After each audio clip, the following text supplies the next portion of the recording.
Hi, I'm Alex. This is Oh, That's Why, a podcast about JavaScript, finally making sense.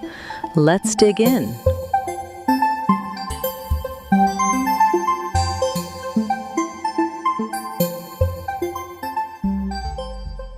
Five episodes ago, I told you something. When a function finishes its execution context, that room JavaScript built for it gets cleaned up. The variables inside disappear. The scope is gone. The call stack moves on. That's true, but it's not the whole story. Because sometimes, and this is the thing that confused me for a long time, sometimes a function runs and the variables from it stick around. Long after the function has returned, long after its room should have been demolished, something is still holding them. You have probably run into this without knowing what it was. You pass a function somewhere. It runs later, in an event handler, in a timer, in a callback, and it uses a variable from a context that finished executing ages ago. By all rights, that variable should be gone. But it's not. It's there. It remembers. This is called a closure, and it is not a quirk or an accident. It is a fundamental and intentional feature of how JavaScript handles scope. How can a function remember a variable from a scope that no longer exists?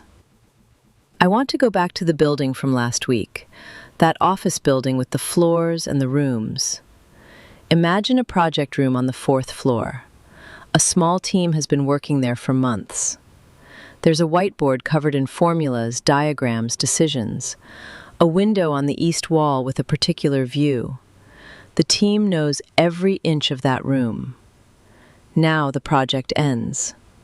The building management comes in and demolishes the room. The whiteboards are erased. The furniture is removed. The room physically no longer exists. But one of the team members took a photograph of the whiteboard before it was cleared, and they framed a photograph of the view from that window. The room is gone, but that person carries the information from it, the whiteboard, the view, wherever they go. When they need to reference something that was in that room, they look at their photographs. The room doesn't need to exist. The information persists. That is a closure. The function is the team member. The photographs are the closed-over variables. The demolished room is the execution context that has since been cleaned up. The function carries its scope chain with it. Even when the outer context is gone, the function still has a reference to the variables it captured. Those variables stay alive as long as the function that captured them stays alive. The room gets demolished. The photographs remain. Let me show you what's actually happening underneath. Episode 2, Execution Contexts. Every function call builds a room. Variable environment, scope chain, this binding. Episode 5, Scope. The scope chain only travels outward. Functions can see variables in outer scopes. Outer scopes cannot see in. Now put those two together. When a function is defined inside another function, it gets a scope chain that includes the outer function's variable environment. That's standard lexical scoping, nothing new yet. But here's what changes when the outer function finishes. Normally, when a function returns, its execution context is cleaned up. The variables in its variable environment are released. The memory is freed. But if an inner function is still alive somewhere, it holds a reference to the outer function's variable environment through its scope chain. JavaScript cannot release that memory. The variables stay alive, held by the inner function's reference. The outer function's execution context is gone from the call stack, but the variables it contained are still in memory, kept alive by the inner function. That is a closure. The inner function plus the preserved variables from its outer scope. And here's what this actually unlocks: private state.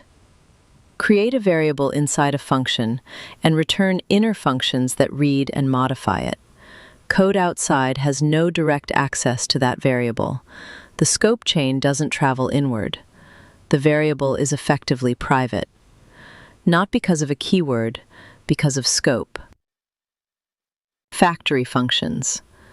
A function that returns a customized function, one that closes over specific values from when it was created. Every call to the factory produces a new function with its own independent closed-over state. Memoization. Cache-expensive calculation results in a closed-over object.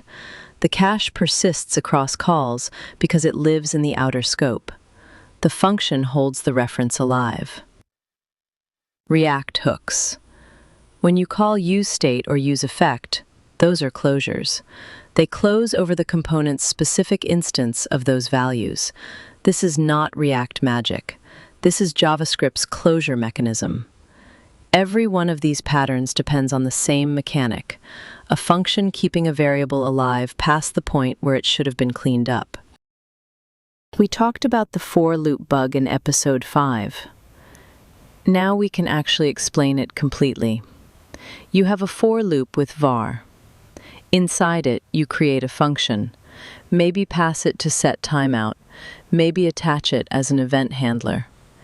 Each iteration should produce a function that remembers that iteration's value of the counter.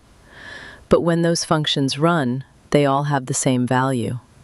The last one, every single time. Here's why.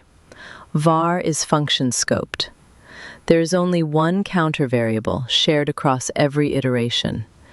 Each function created in the loop closes over that one variable, not a copy.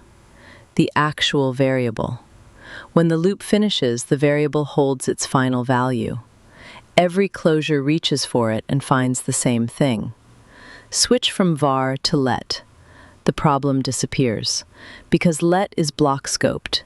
Each iteration creates a brand new variable. Each closure captures a different variable with the value from that specific iteration. The closures no longer share.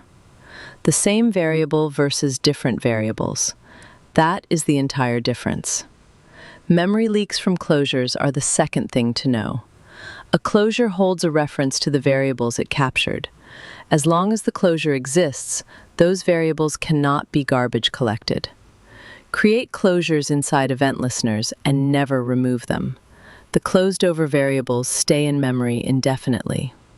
In long-running applications, this accumulates, quietly, slowly, until something breaks. Remove event listeners when they are no longer needed.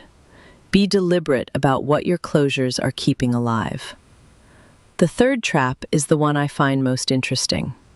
Some developers avoid closures because they seem advanced, mysterious, scary somehow. And then they rewrite the same logic in a much more complicated way to work around them. A closure is just a function that remembers its birthplace.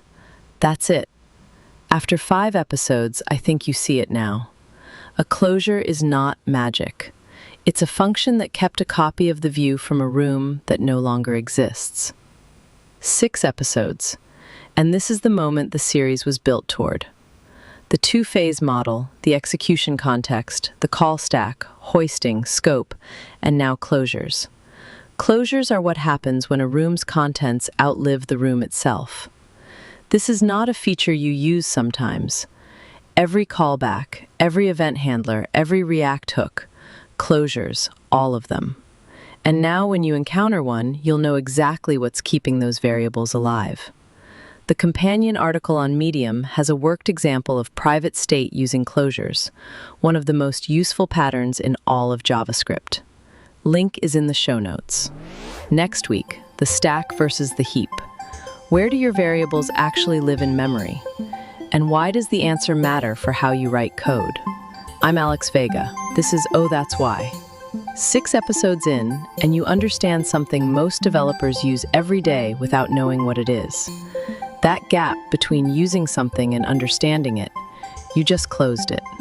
See you next week.